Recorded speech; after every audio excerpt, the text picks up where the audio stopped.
Alright, so in this video, I'm going to solve the equation 8 to the power of x is equal to 32. So, to solve this, I'm going to start by taking the log on both sides. So I get log of 8 to the power of x is equal to log of 32.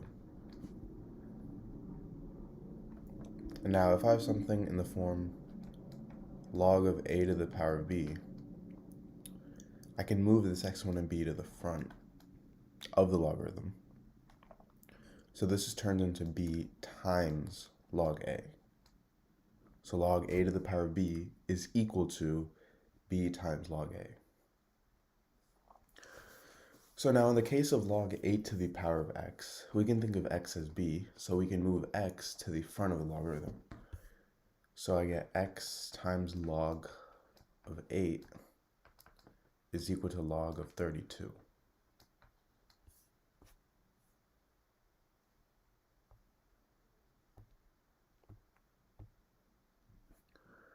Now, from here, I'm going to divide both sides by log 8 because we want to isolate x because that's what we're trying to find the value of. So now these two cancel out, and I get x is equal to log of 32 over log of 8.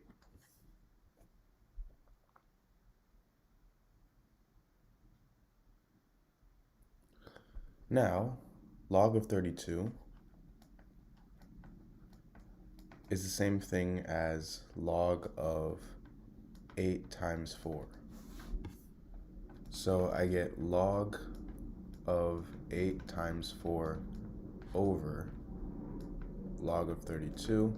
And if I have something in the form log of a times b, this is equal to log a plus log b. So in this case, this is going to equal log of 8 plus log of 4, and I have this over log of 32.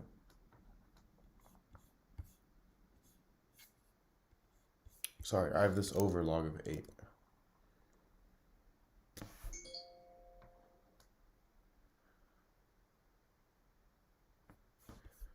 Now, this turns into log 8 over log 8 plus log 4 over log 8.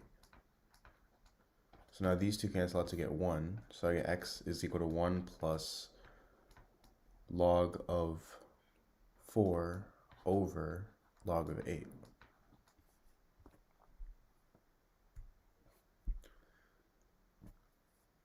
Now, log of 4 is the same thing as log of 2 squared. And log of 8 is the same thing as log of 2 to the power of 3. So now if I have something in the form log of a to the power of b, again, I can move b to the front, so it's b times log a. So that's exactly what I'm going to do with both of these.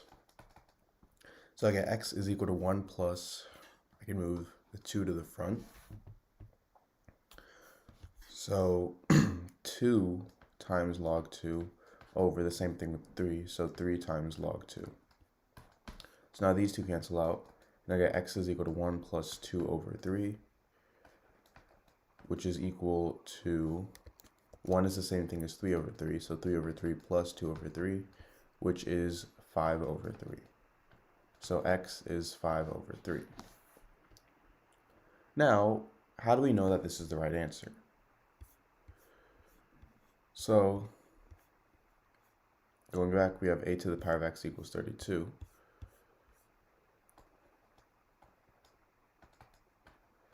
And we're plugging in 5 over 3. So we get 8 to the power of 5 over 3 is equal to 32. Now, if you already know, 8 is the same thing as 2 to the power of 3.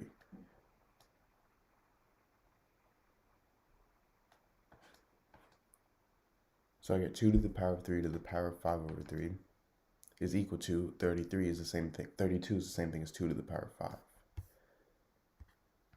And if I have something in the form a to the power of m to the power of n, this is equal to a to the power of m times n. So these two 3's cancel out, and I get 2 to the power 5 is equal to 2 to the power 5, or this is the same thing as 32 is equal to 32.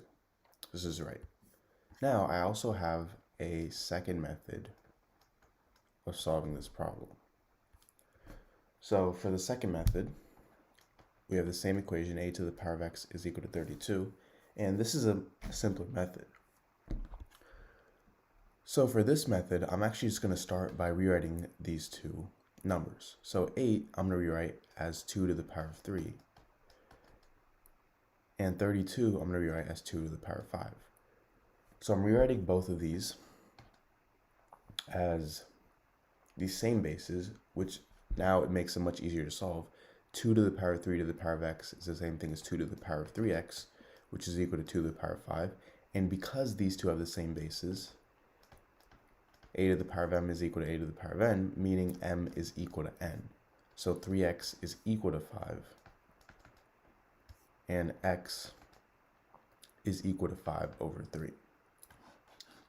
So that's another method of solving this equation.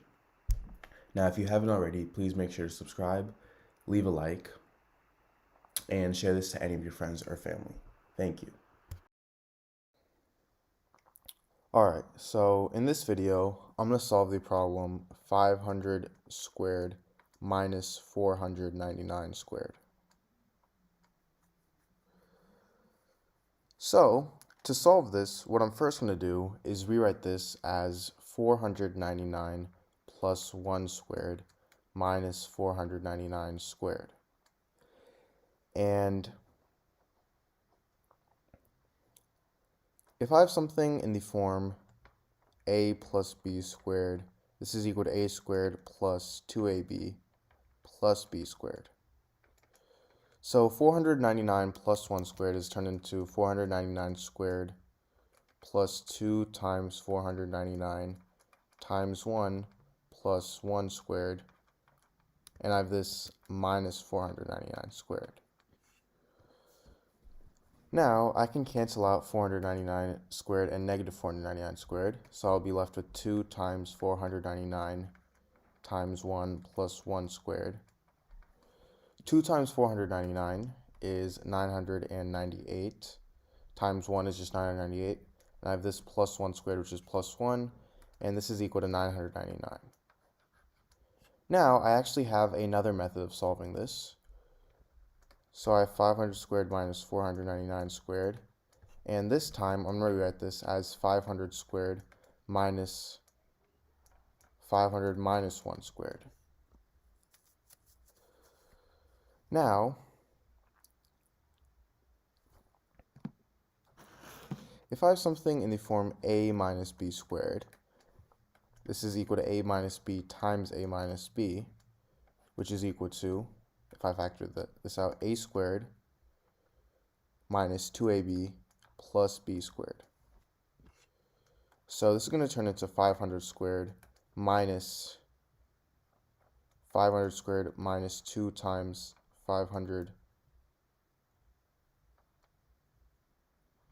times 1 plus b squared, which is 1 squared. So these two cancel out. However, this is actually going to be in parentheses. So the negative sign distributes. So this turns into 500 squared minus 500 squared plus 2 times 500 times 1, which is the same thing as 2 times 500, minus 1 squared. Now these two can cancel out, so I get 1,000 minus 1, which is equal to 999. So again, I get 999 as my answer.